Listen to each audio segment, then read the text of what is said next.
प्रेम का गुण भी विकसित करना। मनुष्यों से भी प्रेम करो, लेकिन पशुओं से भी प्रेम करो। अभी मैं तपोभूमि आश्रम नेपाल बॉर्डर अपने गुरु के दर्शन के लिए गया था। 26 और 27 जनवरी उनके चरणों में थे हम। तो वहाँ जो आश्रम है ना, उसमें 3-4 मधुमक्खियों ने छत्ता लगाया है। मधुमक्खी जानते हो, वो शहद बनाती है। तो संतों ने मुझसे बताया कि छत्ता लगाया है। तो हमने संतों से कहा इनको छेड़ना मत। बोले ठंडी इनको बहुत लगती है। तो हमने कहा दूर से रजाई उठाओ इनको। वहाँ हमारे आश्रम पर बहुत ठंडी है, बहुत सर्दी है। 1.5-2 महीने सूरज निकलता नहीं, कांप जाती है हड्डी वहां।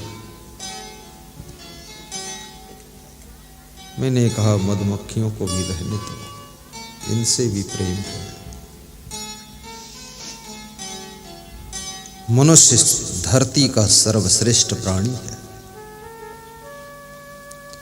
गायों से भी प्रेम करना, चिड़ियों से भी प्रेम रखना, कभी कभी उनको दाना चुंगा देना। और चिड़ियों को, मछलियों को, गायों को, बकरी बकरियों को कुछ खिलाना ना खिलाना, लेकिन इतनी जरूर प्रेम से कृपा कर देना कि उनको मारकर खुद न खा जाना। इतना प्रेम रखना, इतनी दया माया बनाए रहना। जियो और जीने दो का सिद्धांत लेकर चलना।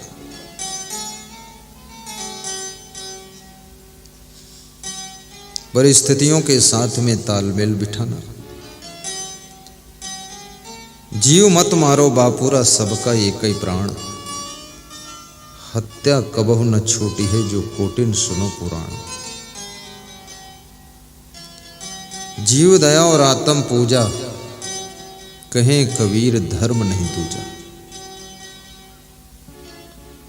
दया धर्म को मूल है, पाप मूल अभिमान। तुलसी दया न छोड़िए, जब लग घट में प्राण।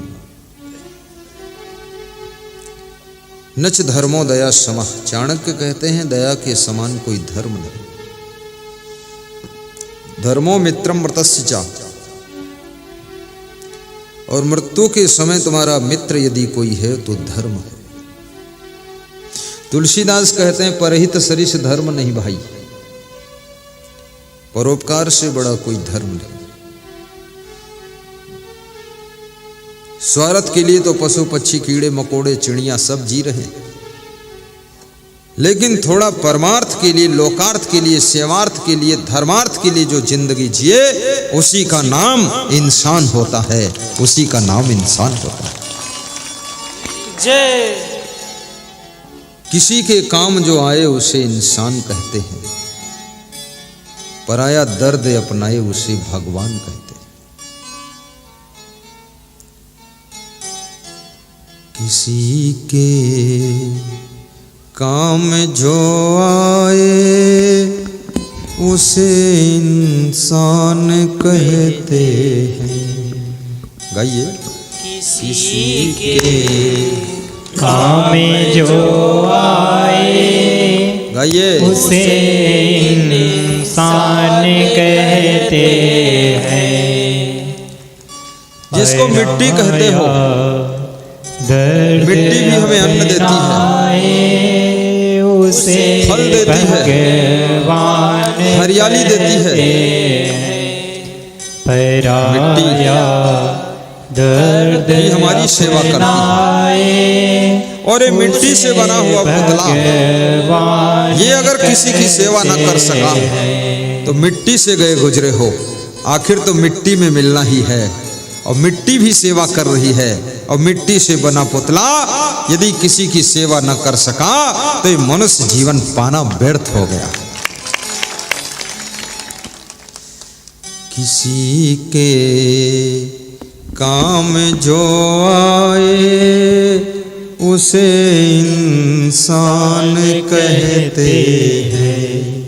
किसी के वाह वाह काम जो आए उसे इंसान कहते हैं। पराया दर्द अपनाए उसे भगवान कहते हैं। पराया दर्द अपनाए उसे भगवान कहते हैं। कौन है भगवान, कौन है शैतान, कौन है इंसान? जो दूसरों के दर्द पैदा कर दे उसे शैतान कहते हैं। जो दूसरों की दर्द की दवा बन जाए उसे भगवान कहते हैं। और जो दूसरों के लिए जिंदगी का वक्त निकाल कर जीना सिखा दे उसे संत महान कहते हैं। संत महान कहते हैं।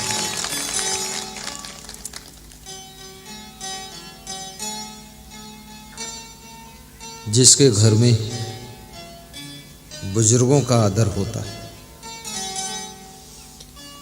जिनकी उम्र 70 है, 60 साल में अपने को बूढ़ा मत मान लेना। अभी हमारे आपके बीच में जो प्रधानमंत्री हैं उनकी उम्र कितनी होगी?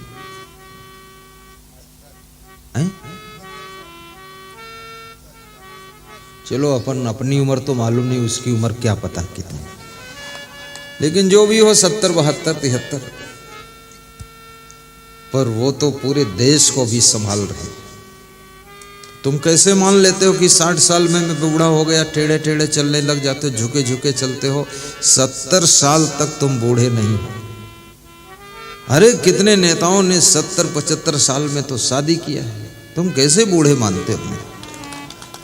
लेकिन इसका मतलब ये भी नहीं कि तुम यहां से जाओ तुम भी बुढ़ापे में शादी ढूंढो। नहीं नहीं, ऐसा मत करो। 70 साल तक तुम, 70 के ऊपर उम्र हो जाए, 70-80 के बीच में, तब तुम बुजुर्ग कहे जाओगे। 80 के ऊपर फिर तुम बूढ़े कहे जाओगे। 90 के ऊपर फिर तुम वयोवृद्ध कहे जाओगे।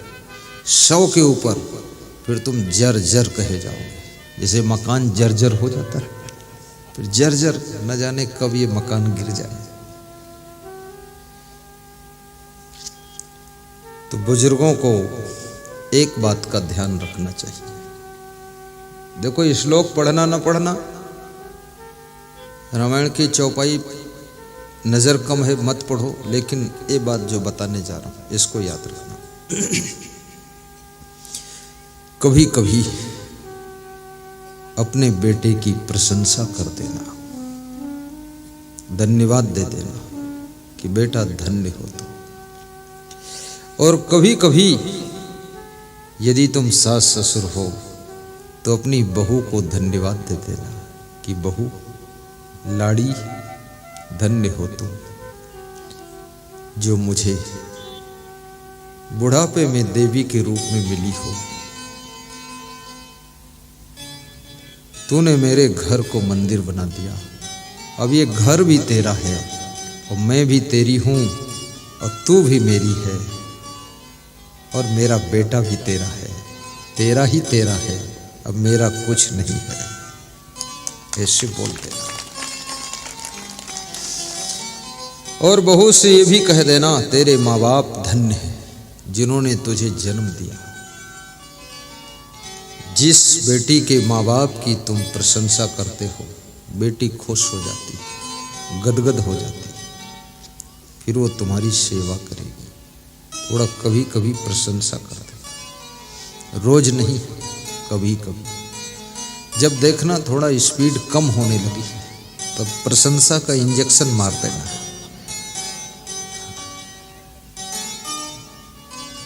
बहुत आपके अंदर प्रेम का गुण विकसित हो जाए। आदमी प्रेम का सागर है, तुम साधारण नहीं हो।